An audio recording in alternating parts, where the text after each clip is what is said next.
امشب در 24 علی خامنه‌ای گفته اگر لازم باشه جمهوری اسلامی باز هم به اسرائیل حمله میکنه. رهبر جمهوری اسلامی این اقدام رو مشروع و قانونی خونده. اسرائیل وعده داده که پاسخ خواهد داد. گزارش واشنگتن پست از کم اعتنایی نتانیاهو به بایدن. مقامات کاخ سفید میگن بارها از اقدامات نتانیاهو غافلگیر شدن. پیشتازی نامزد دموکرات‌ها در تازه‌ترین نظرسنجی. پلیتیکو میگه زنان آمریکایی در هفته‌های اخیر اقبال بیشتری به کامالا هریس نشون دادن. از استودیوی ایران اینترنشنال این 24 است با فرداد فرهزاد.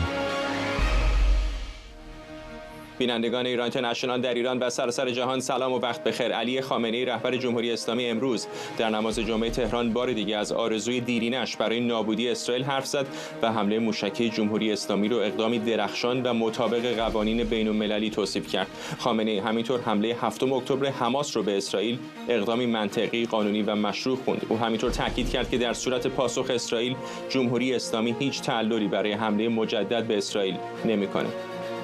همه این حملات، طوفان الاقصی که در سال گذشته همین ایام تقریبا انجام گرفت، یک حرکت درست منطقی قانونی بین المللی بود و حق با فلسطینی ها بود.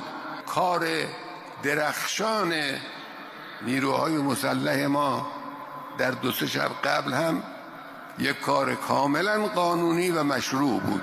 ما در انجام این وظیفه نه تعلل میکنیم نه شتاب زده میشیم. توجه کنید، نه تعلل میکنیم، کوتاهی نمیکنیم، دچار شتاب زدگی هم نمیشیم. اونچه که منطقی است، اونچه که معقول است، اونچه که درست است به نظر تصمیم گیران نظامی و سیاسی در وقت خود، در هنگام خود انجام میگیرد، کما اینکه انجام گرفت و در آینده هم اگر لازم شد باز انجام خواهد گرفت. اگرچه مقامات جمهوری اسلامی میگن حمله موشکی دفاع مشروع بوده و انتظار جواب هم ندارن، اما خب اسرائیل هم به استناد مشابهی اقدام علیه ایران رو دفاع مشروع برای خودش تلقی میکنه و وعده داده که این حمله رو بی پاسخ نمیذاره. همین دقایق پیش هم جو بایدن رئیس جمهوری آمریکا گفت اسرائیل هنوز درباره واکنش به ایران تصمیم نگرفته و بحث‌ها ادامه داره، اما اگر او جای اونها بود به میادین نفتی ایران حمله نمیکرد. کامران متین، استاد روابط بین‌الملل در دانشگاه استاسکس از برایتون با ما. آقای متین، علی خامنه‌ای در موقعیت بسیار پیچیده‌ای قرار داره، چطور دیدید حرفای امروز او رو؟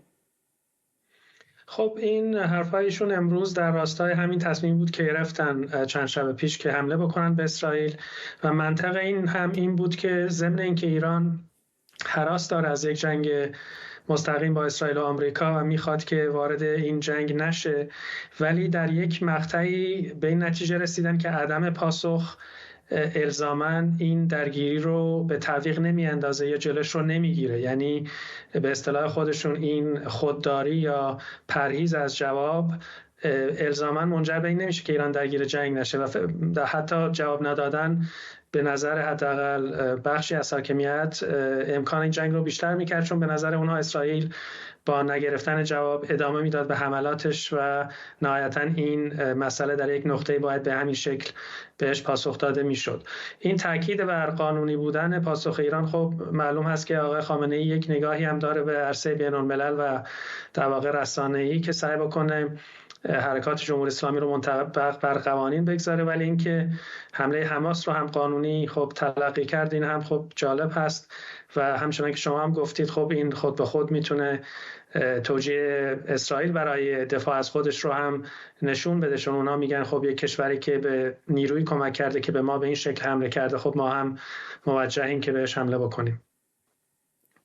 حالا فارغ از حمله 7 اکتبر، خود حمله جمهوری اسلامی، حمله موشکی اخیر رو اگر در ترازوی قوانین بین‌المللی بذاریم، آیا حرف رهبر جمهوری اسلامی معنا مفهومی داره؟ بستگی به این داره که این چرخه به اصطلاح روابط اسرائیل و ایران رو تا کجا پی بگیریم. بالاخره حتی قبل از این حملات هم جمهوری اسلامی خواستار نابودی یک دولتی شده که در سازمان ملل کرسی داره. حالا جنبش فلسطینی و فلسطینی‌ها معتقدن این به هر حال دولت اشغالگر هست، طبق قوانین بین‌المللی بعضی از مناطقی که اکنون در کنترلش هست نباید باشه و از این لحاظ اونها خب حق دفاع از خود و مبارزه با اشغالگر رو دارن.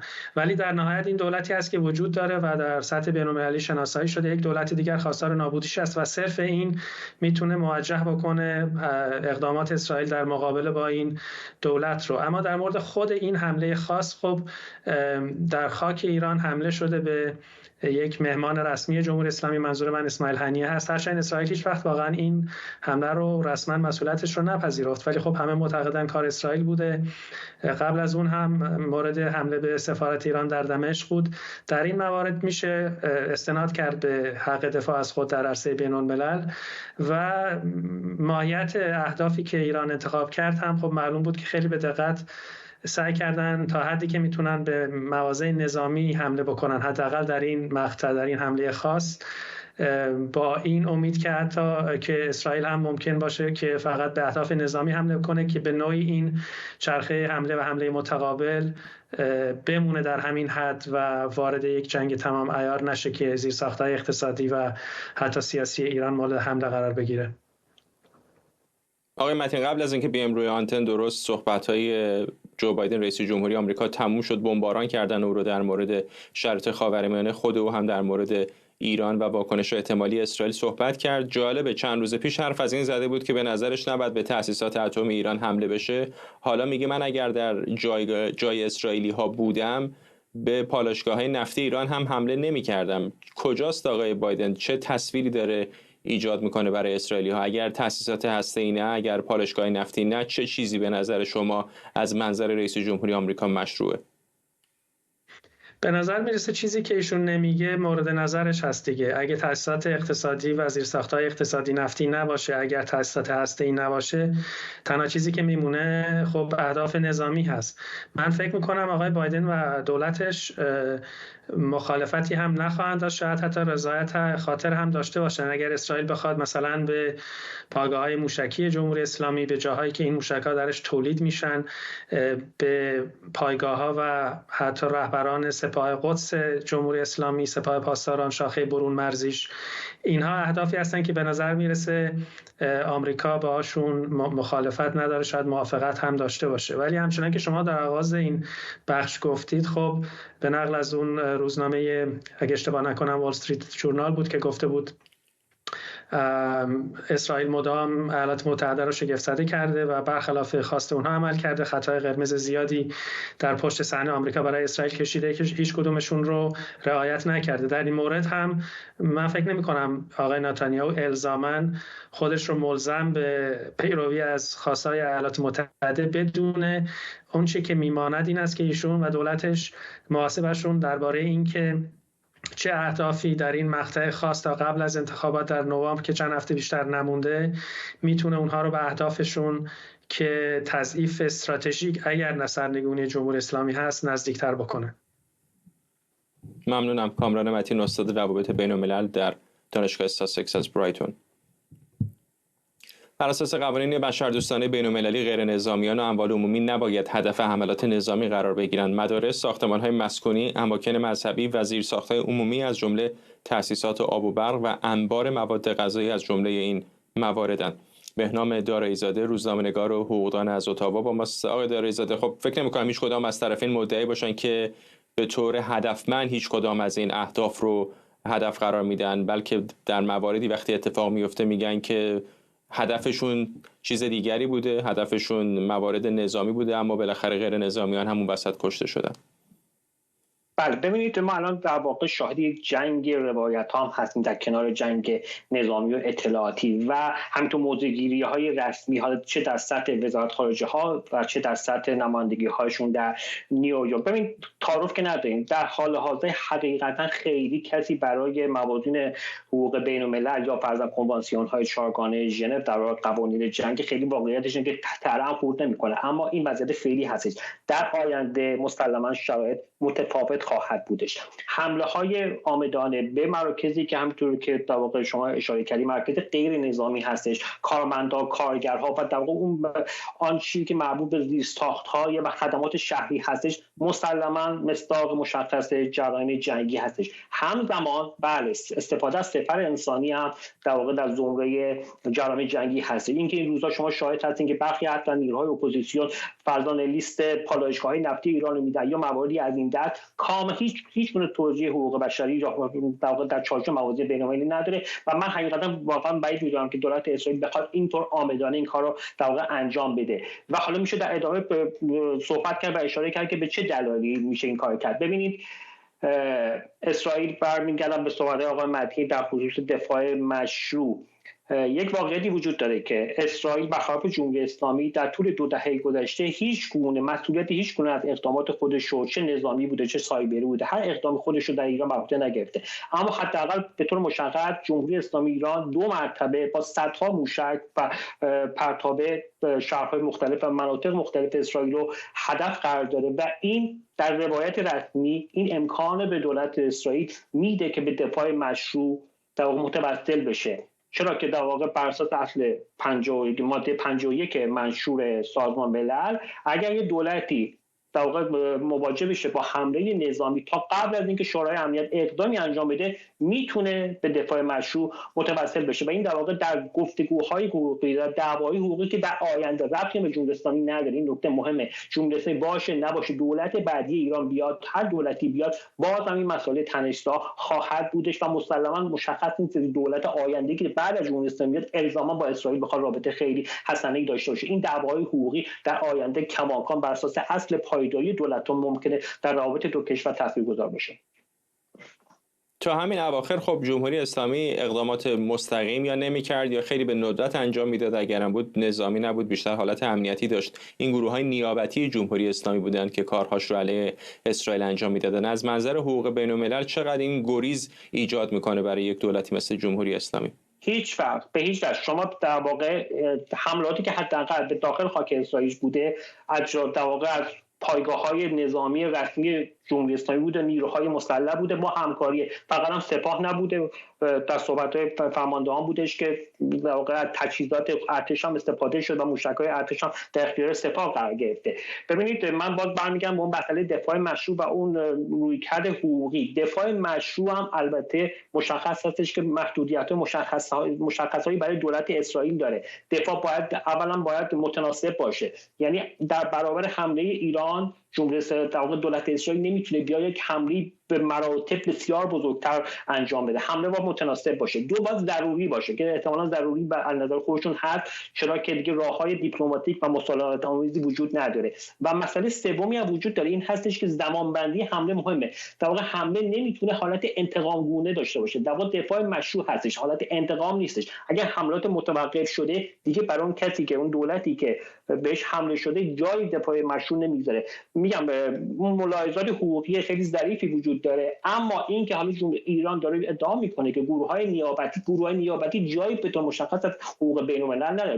بله بر روی واقعیت در روی میدان به قول آقای ظریف همه اینا وجود دارن، ولی بر روی کاغذ بر اساس کنوانسیون بین‌المللی شما چیزی به نام مثلا پاراکسی گروه‌های نیابتی وجود نداره. به این معنی ایران از این طریق نمیتونه هیچ به نظر بتونه حرف خودش رو در آینده در دعواهای احتمالی میان دولت اسرائیل و دولت ایران بخواد پیش ببره. ممنونم از شما. بهنام دارایی‌زاده، روزنامه‌نگار حقوقدان از اتاوا.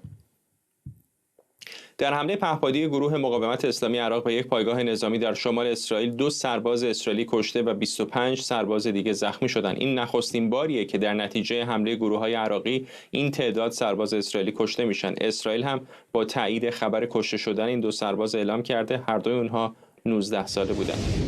درست صادقی، روزنامه‌نگار از پاریس با ماست. خانم صادقی، سابقه نداشته تا این اندازه عملیات موفق گروه‌های نیابتی جمهوری اسلامی در عراق علیه اسرائیل انجام بدن. چقدر این میتونه عراق رو وارد این نزاع فعلی بکنه؟ خب این تحول خطرناکی هم خود این گروه ها تایید کردن که در 24 ساعت گذشته، یعنی مقاومت اسلامی در عراق تایید کرده که عملیات موفق داشته، هم ارتش اسرائیل اینو تایید کرده. همین چند دقیقه پیش میتونیم بگیم که گردانهای القسام تبریک گفتن، یعنی عملا دارن عراق رو میکشونن به سمت یک درگیری ها و جنگی که از 2 ماه پیش مرکز مطالعات استراتژیک عراق در رابطه با اون هشدار مستقیم داده بود به شخص نخست وزیر. و این نشون میده که تلاش نخست وزیر عراق و تبلیغات‌هایی که در چند ماه گذشته داشت از طریق حتی وزارت خارجه اون، شخص نخست وزیر خارجه فؤاد حسین گفته بود که تلاش‌های بسیار گسترده‌ای کردیم و ما تونستیم که به نوعی این رو یک معامله نشون داد در واقع که اونها تونستن یک توازنی رو، یک آتش‌بسی رو در بین آمریکایی‌ها و به اصطلاح گروه‌های مسلح ایجاد بکنن. نه، این نشون میده که در واقع این اقدامی که این گروه‌ها انجام دادن و همین چند دقیقه پیش اتفاقاً معاون نظامی النجبا هم تبریک گفت و این رو یک پیروزی اعلام کرد، نشون میده که بخشی از گروه‌های مسلح، گروه‌هایی که در عراق هستند، همچنان تابع سپاه پاسداران هستند و همسو با چیزی که در واقع جمهوری اسلامی ایران از اونها میخواد دارن حرکت میکنن. این میتونه خطرناک باشه. از ماه‌ها پیش نسبت به اون هشدار داده شده بود.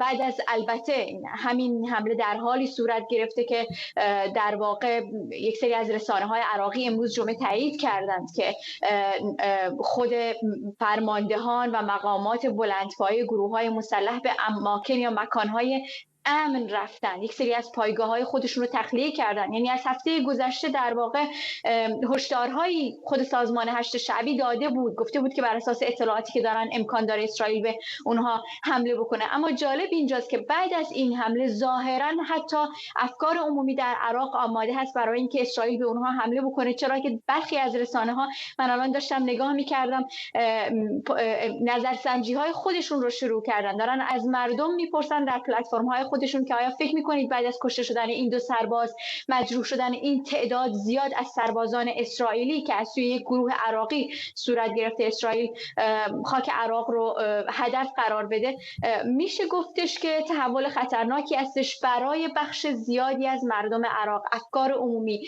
یا گروه‌ها و جناح‌هایی که در واقع مخالف عملکرد گروه‌های مورد حمایت جمهوری اسلامی هستند. و از الان داریم می‌بینیم که خود یعنی عراق خودش رو آماده کرده، به نظر میرسه که آماده هستن که اسرائیل واکنش نشون بده و پاسخ این حمله رو بده، همونطور که نتانیاهو از چندین بار هشدار داده بود که اگر هر جهتی به ما حمله بکنه ما پاسخ خواهیم داد. ممنونم. تروسکه صادقی، روزنامه‌نگار از پاریس. واشنگتن پست با بررسی تصاویر ماهواری و ویدیوها گزارش داده دست کم 25 موشک بالستیک جمهوری اسلامی به 3 پایگاه نظامی و اطلاعاتی اسرائیل اصابت کردند یا در نزدیکی اونها فرود آمدند. واشنگتن پست میگه 20 موشک به پایگاه هوایی نواتیم در صحرای نقب جنوبی و 3 موشک به پایگاه تلنوف در مرکز اسرائیل اصابت کرده. حداقل 2 موشک هم در نزدیکی تل‌آویو و نزدیک مقر موساد فرود آمدند. گزارش میگه که تصاویر نشون میده ایران نسبت به حمله موشکی قبلیش علیه اسرائیل در دور زدن پدافند دفاع هوایی اسرائیل موفق‌تر بوده. فرزین ندیمی، تحلیلگر امور دفاعی امنیتی در مؤسسه واشنگتن، از همین شهر با ماست. آقای ندیمی، چقدر حائز اهمیت است این میزان اصابت‌های کم و بیش موفق، نفوذ به سامانه پدافند هوایی اسرائیل و همینطور به خصوص که این موشک‌های کروز نبودن، موشک‌های بالستیک بودن، این که دقیقاً یا نسبتاً دقیق به اهدافشون خوردن، چقدر قابل توجهه؟ خب قابل توجه هست با توجه به اینکه نسبت به حمله پیشین تعداد بیشتری موشک تونستن از سد پدافند موشکی اسرائیل و ایالات متحده عبور کنن و همینطور با دقتی اونهایی که تونستن به محدود هدفشون برسن دقت به نسبت خوبی داشتن در مقایسه با برد. در نظر داشته باشیم حملاتی که در خاک عراق به پایگاه آمریکا برای نمونه در الاسد و همینطور دیگر پایگاه‌های گروه‌های مخالف ایران حمله شد، در بردهای خیلی کمتر بوده یا حتی سوریه، ولی اینجا در برد بیش از 1000 کیلومتر این حملات انجام گرفته و میشه گفت که نشون میده که بهبود قابل توجهی در کارایی موشک‌های دوربردتر ایران به وجود اومده. از نظر عبور از سد پدافند موشکی مسلما اسرائیل اینو داره با دقت بررسی میکنه. حتی نماینده پنتاگون هم، سخنگوی پنتاگون هم دیروز صحبت از این کرد که با دقت دارن بررسی میکنن که چه تعداد از این 12 موشک رهگیر SM-3 که 2 ناوشکن آمریکایی از شرق مدیترانه شلیک کردن در حقیقت به هدفشون برخورد کردن. ما خوشحال بودیم که این بار یک عکاس و فیلمبردار آماتور اردنی از این حمله موشکی ایران با خیلی زیبایی خاص فیلم برداری کرده و این فیلم رو روی شبکه‌های اجتماعی میتونیم ببینیم که نشون میده که دو موج از موشک‌های بالستیک ایران به سمت اسرائیل حرکت میکنن. به نظر میرسه که در موج اول موفق‌تر بودن رهگیرها، به خاطر اینکه موشک‌های رهگیر پیش از رسیدن موشک‌های ایران تقریبا روی آسمان اردن با اونا درگیر شدن و موج دوم به نظر میرسه که موفقیت کمتری بوده در رهگیری کردن موشک‌ها. حالا من دقیقاً نمیدونم که این موج اول مسئولیتش با نیروی دریایی آمریکا بوده یا رهگیرهای ارو اسرائیلی این کار کردن. در هر حال نسبت به دفعات پیش بهتر شده و همین روند اگر پیش بره و اگر سیستم پدافند موشکی اسرائیل به دقت این درس‌ها رو یاد نگیره و اصلاحات لازم رو به سرعت انجام نده، میشه انتظار داشت که حملات بعدی اگر اتفاق بیفته با تعداد بیشتر انجام بگیره و این مسئله اشباع کردن به نظر من یکی از تاکتیک های محبوب حکومت اسلامی در آینده خواهد بود و سعی خواهند کرد که تعداد بیشتری موشک شلیک بکنند. کار سخت‌تری خواهد بود هماهنگ کردن این شلیک‌های متعدد از پایگاه مختلف موشکی، ولی میشه انتظار داشت که حملات بعدی با تعداد بیشتری باشه. حالا گفتن که موشک‌های پیشرفته‌تری هم میتونن استفاده بکنن که من فکر می‌کنم دیگه پیشرفته‌تر از فتح 1 ممکنه موشکی مثل خرمشهر 4 باشه که خیلی سر جنگی قوی تری میتونه داشته باشه و دقتش هم خوب هست اگر بتونه عبور بکنه از پدافند. ممنونم از شما. فرزین ندیمی، تحلیلگر امور دفاعی و امنیتی در مؤسسه واشنگتن. واشنگتن پست به نقل از مقامات کاخ سفید میگه در حالی که دولت بایدن در حال هماهنگی بر روی اهداف احتمالی در خاورمیانه است، اما بارها توسط بنیامین نتانیاهو مورد کم اعتنایی قرار گرفته. گزارش میگه کاخ سفید بارها از تصمیمات اسرائیل در هفته‌های اخیر غافلگیر شده، از کشته شدن رهبر حزب الله تا احتمال حمله به تأسیسات نفتی ایران. به گزارش واشنگتن پست در کوتاه مدت تصمیم گیری یک جانبه اسرائیل دولت بایدن رو در یک درگیری منطقه‌ای نامطلوب دیگه گرفتار میکنه و در دراز مدت نادیده گرفتن دیدگاه کاخ سفید توسط اسرائیل میتونه باعث افزایش انتقادات از آمریکا برای آزادی عمل زیاد دادن به اسرائیل و عدم استفاده از اهرم برای مهار متحدش باشه. آرش آرامش حقوقدان و کارشناس امنیت ملی از واشنگتن دی سی با ما. آقای آرامش، دست کم روی زمین هم خیلی اوقات می‌بینیم حرفایی که واشنگتن میزنه در عمل خیلی متفاوته با اقداماتی که اسرائیل انجام میده. همین یک ساعت پیش هم رئیس جمهوری آمریکا گفت اگر جای اسرائیلی ها بود به تأسیسات نفتی ایران حمله نمی‌کرد. قبل از اونم گفت به تأسیسات اتمی هم حمله نمی‌کرد. چقدر فکر می‌کنید که در این مورد خاص الان حرفای او خریدار خواهد داشت در اسرائیل؟ خیلی سوال خوبیه. یعنی الان سوال اصلی این هستش که ایالات متحده به عنوان متحد اصلی و حامی اصلی نظامی سیاسی و شریک اصلی اقتصادی اسرائیل تا چه حدی اینجا نفوذ سیاسی داره یا حرفش خریدار داره. این دولت به خصوص دولت آقای بایدن و خانم هریس. دلیلش هم فقط کم اعتنایی اسرائیل به ایالات متحده نیست. بله، اختلاف سلیقه هست 100% بین آقای نتانیاهو و قبلش اوباما. دموکرات قبلی اوباما بود و آقای بایدن هم که دموکرات کنونیست مثلا با آقای ترامپ میونش خیلی بهتره. عملا ترامپ چک سفید امضا به اینها میده و خیلی راحت تر کنار میاد سر قضايا مختلف. ولی دلیل دیگه هم که داره اینه که نتانیاهو درکی دارد از اون حال و هوای سیاسی ایالات متحده. من اگر بخوام حال و هوای سیاسی ایالات متحده رو الان در سال 2024 با یک مثال تاریخی تشبیه کنم، برمیگردم به بعد از جنگ ویتنام. جنگ ویتنام آخرین سربازها و تفنگدارهای دریایی ایالات متحده سال 1973 بهار 73 از ویتنام آمدن بیرون، ولی سایگان یا پایتخت ویتنام 2 سال بعد، یعنی در بهار 1975 سقوط کرد. اون تصاویری که می‌بینید از حالت تخلیه سفارت آمریکا و تخلیه به صورت اورژانس و اونا رو مال 1975. از 1975 میلادی به بعد ایالات متحده و رای دهنده‌هاش و مردمش در یک حالت رکود علاقه و عدم علاقه به درگیری‌های دیگه نظامی بودن. اولین درگیری بزرگ نظامی که بعد از 1975 اتفاق میفته، یک درگیری بزرگ نبگیم، اولین به قول معروف استکاک نظامی ایالات متحده سال 1983 هست که ایالات متحده نیرو میفرسته به جزیره به اسم گرینادا یا گرینیدا در جزایر کارائیب هست. اونجا یک نخست وزیری داشتن به اسم موریس بشو. بگذاریم، ولی میترسن که دست کمونیست‌ها بیفته. امریکا هم اونجا دانشجو پزشکی زیاد داره و رفتن اونجا رو گرفتن، ولی لشکرکشی گسترده نبود. 82 هوابرد بود، 75 رنجر بود، نیروهای ضربت بودن. دوباره دفعه بعدی که اتفاق میفته سال 1989، یعنی تازه بعد از اون انبساط نظامی بزرگی که ریگان کرده، ارتش آمریکا رو تا دندان مجهز کرده و عملاً شوروی‌ها دیگه نمیتونن با این رقابت کنن. ولی دوباره 89 دسامبر اون سال دیگه، الان آقای بوش پدر رئیس جمهور ایالات متحده میره و نوریگا رئیس جمهور نظامی پاناما رو برکنار میکنه. اونم باز نیروی ضربتن، لشکرکشی بزرگ نیست. نیروهای برگزیده لشکر 82 هوابردن، هنگ 75 رنجرن و نیروهای زبده تفنگدار دریایی ضربتن و نیروهای دلتا که مال نیرو زمینی و با سیل که مال نیروی دریایی حساب میشه.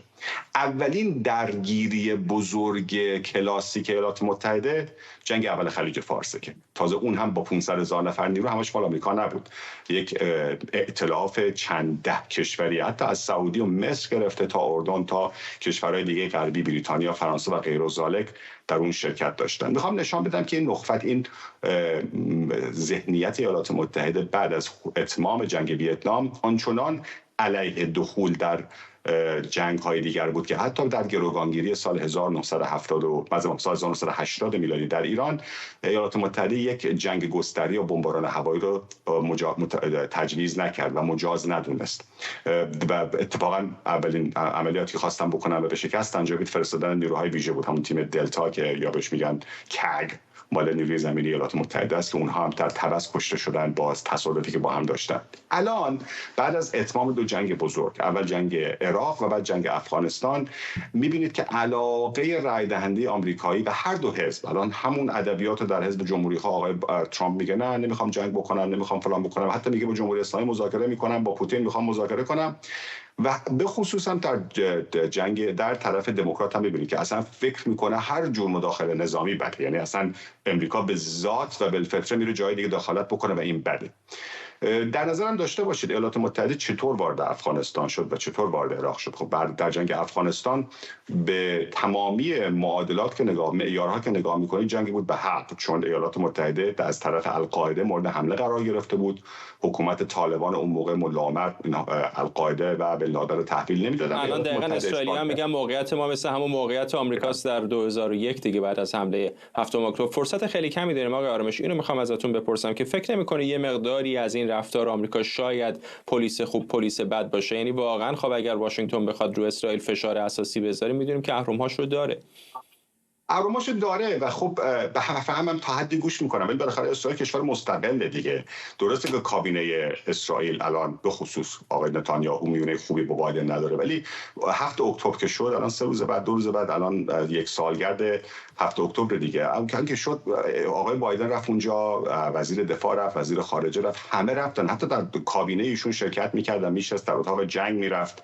درست میفهمید شما، یعنی این که اگر کسی بخواد حرفش خریدار داشته باشه اون طرف آمریکایی است، چه در اورشلیم، ولی با این وجود من گمان نمی کنم که این پلیس خوب پلیس بد باشه. یعنی ایالات متحده بگه نه ما نمیخوایم بزنیم، نه و اسرائیل داره بزنه، ولی اسرائیل رو میدونه چه پلیس خوب چه پلیس بد. اگر احیانا جنگ گسترده تر بشه ایالات متحده هیچ وقت قصور نمیکنه از فرستادن اسلحه، حمایت اطلاعاتی، حمایت نظامی و دادن پوشش کامل هوایی و حتی اگر نیازی داشته باشه دخالت نظامی.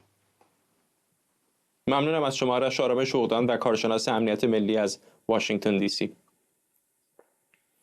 یک سخنگوی ارتش اسرائیل میگه بر اساس برآوردهای این نهاد نظامی از آغاز عملیات زمینی اسرائیل در لبنان در اوایل هفته جاری حدود 250 عضو گروه شبه نظامی حزب الله از جمله شماری از فرماندهان گردانها و گروهانها کشته شدند.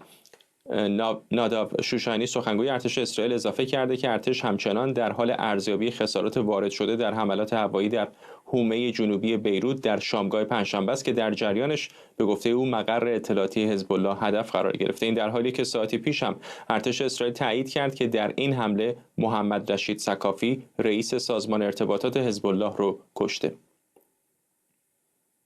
همونطور که پیشتر بهتون گفتم رئیس جمهوری آمریکا گفته که تحریم‌ها علیه ایران در حال حاضر تحت بررسی اند. جو بایدن در نشست خبری کاخ سفید همینطور گفته اگر جای مقامات اسرائیلی باشه به گزینه‌های دیگری بجز حمله به تأسیسات نفتی ایران فکر میکنه. بایدن همینطور گفته به طور مداوم با اسرائیلی‌ها در تماسه. Look, our teams are in contact 12 hours a day. تیم‌های ما 12 ساعت در شبانه روز در تماس هستند. دائما در تماس هستند. من روزانه گزارش دریافت می‌کنم. ما قبلا بین ارتش با دیپلمات‌ها ارتباط برقرار کردیم. در تماسی دائمی هستیم. اونا سعی می‌کنن بفهمن تصمیم چیه. اونا قرار نیست فوراً تصمیم بگیرن. ما منتظر میمونیم ببینیم تا چه زمانی می‌خوان صحبت کنن. سمیرا قرایی خبرنگارمون از وزارت خارجه آمریکا با ما. سمیرا، این دومین باره که اینقدر علنا رئیس جمهوری آمریکا در مورد اهدافی که به نظر او اسرائیلی‌ها نباید هدف قرار بدن صحبت میکنه. همینطور فردا البته من مقابل کاخ سفید هستم. نکته‌ای که وجود داره این 4مین باره در این 2-3 روز گذشته که آقای بایدن راجع به ایران صحبت کرده. حضورش امروز در این کنفرانس خبری بسیار غافلگیر کننده بود. من آخرین بار یادم نمیاد که کی بود که آقای بایدن اینطوری بیاد به اون اتاق رسانه‌های کاخ سفید و با خبرنگاران صحبت بکنه. امروز گزارش مربوط به افزایش ایجاد مشاغل آمد. بحث طوفان‌ها هم هست. آمده بود که در این رابطه صحبت بکنه. در ابتدای امر هم به اینها اشاره کرد. اما وقتی که رفتیم روی سوالات خبرنگاران، بخش عمده سوالات در رابطه با ایران بود. یک بار آقای بایدن راجع به تأسیسات هسته‌ای حرف زده بود و گفته بود مخالف حمله هستی. یک بار راجع به تأسیسات نفتی صحبت کرده بود و گفته بود که داریم در این رابطه صحبت می‌کنیم. این حرفای آقای بایدن روی بازار نفت تاثیر گذاشت. دیروز و امروز بهای نفت خام برنت رو افزایش داد و امروز باز وقتی ازش این سوال رو پرسیدن گفت من اگه جای اسرائیلی ها بودم به آلترناتیو ها و گزینه های دیگری بجز تأسیسات نفتی ایران فکر می‌کردم. بخش دیگری از صحبتاش راجع به کمک های بی اندازش به بنیامین نتانیاهو بود و گفت آقای نتانیاهو بی خوبه که یادش بمونه که هیچ دولتی به اندازه من به او کمک نکرده بود. و نکته بسیار مهم دیگری که در صحبتاش بود راجع به زمان حمله اسرائیل بود که گفت راجع به این زمان هنوز تصمیم نهایی رو اسرائیل نگرفته. به تعطیلات سال نو اسرائیلی هم اشاره کرد و گفت گفتگوها در این رابطه همچنان در جریان. فرداد برسیم دوباره به موضوع حزب الله. همه توجه ها الان متوجه ایران و واکنش احتمالی اسرائیل، ولی میدونیم که بالاخره این یورش زمینی اسرائیل از یک طرف و حملات هوایی اسرائیل از طرف دیگه به خصوص با بمب‌های سنگرشکن تلفات خیلی سنگینی برای حزب الله داره به جا میذاره. دقیقاً همینطوره. تلفات سنگینه، چه از طریق ورود زمینی نیروهای ارتش اسرائیل اگر بخوایم نگاه کنیم، چه حملات هوایی اسرائیل. در این 2 هفته گذشته ضربات بسیار زیادی به حزب الله وارد شده. دیگه آخرینش حمله به نهادهای اطلاعاتی حزب الله هست، بحث هاشم صفی الدین هست، بحث هدف قرار دادن رئیس اطلاعاتی حزب الله هست. همچنین روز سه‌شنبه فکر می‌کنم مسئول انتقال سلاح از ایران به لبنان آقای قصیر رو هم اسرائیل کشت. اگر که به حمله زمینی نگاه کنیم 250 جنگجوی حزب الله که 20 نفرشون کماندو بودن، این آخرین رقمی هست که داریم.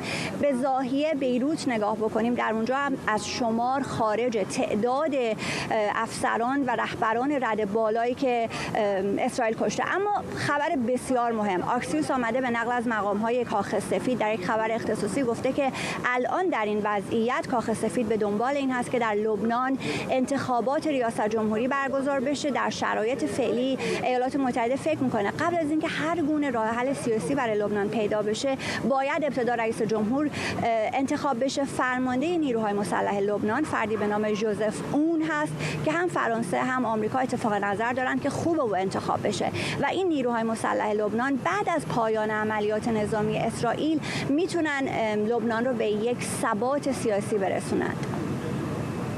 ممنونم. سمیرا قره خبرنگارمون از مقابل کاخ سفید در واشنگتن دی سی با ما. پلیتیکو به نقل از نظرسنجی دانشگاه آمریکایی میگه کامالا هریس بین زنان 15% جلوتر از دونالد ترامپ. نزدیک به 2/3 از زنان رای دهنده‌ای که در نظرسنجی شرکت کردن گفتن تورم و اقتصاد مهمترین مسائل برای اونهاست و از نظر اونها هریس گزینه مناسبتری برای رسیدگی به این موارد. حق پایان دادن خودخواسته به بارداری هم یکی دیگر از موضوعاتی که رای دهندگان زن رویکرد هریس رو در موردش قبول دارن. 70% زنان گفتن برای کمک به انتخاب اولین رئیس جمهوری زن هیجان زدن و 2/3 گفتن معتقدن کشور نسبت به انتخابات گذشته برای انتخاب رئیس جمهوری زن آماده تره. پلیتیکو میگه نظرسنجی منعکس کننده شکاف جنسیتی در مبارزات انتخاباتی، چون در ارزیابی رای دهندگان مرد عملکرد ترامپ همچنان مورد پذیرش تره. آرش علایی خبرنگارمون از کنگره با ما. آرش، نظرسنجی‌های زیادی این هفته ها منتشر میشه، میدونم که هر دو تا کارزار هم دارن با دقت و نگرانی اونها رو دنبال میکنن.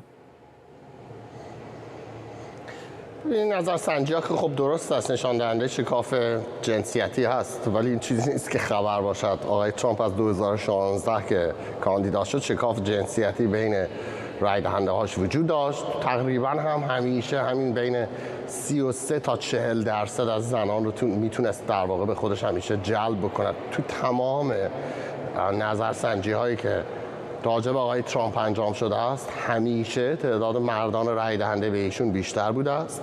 بنابراین این خبر جدیدی نیست و خانم هریس هم سعی میکند که تا حدود زیادی از این داستان استفاده کند. واقعیت این است که زمان آنچنانی نمانده است. ببین الان 1-2 روز مانده است به انتخابات.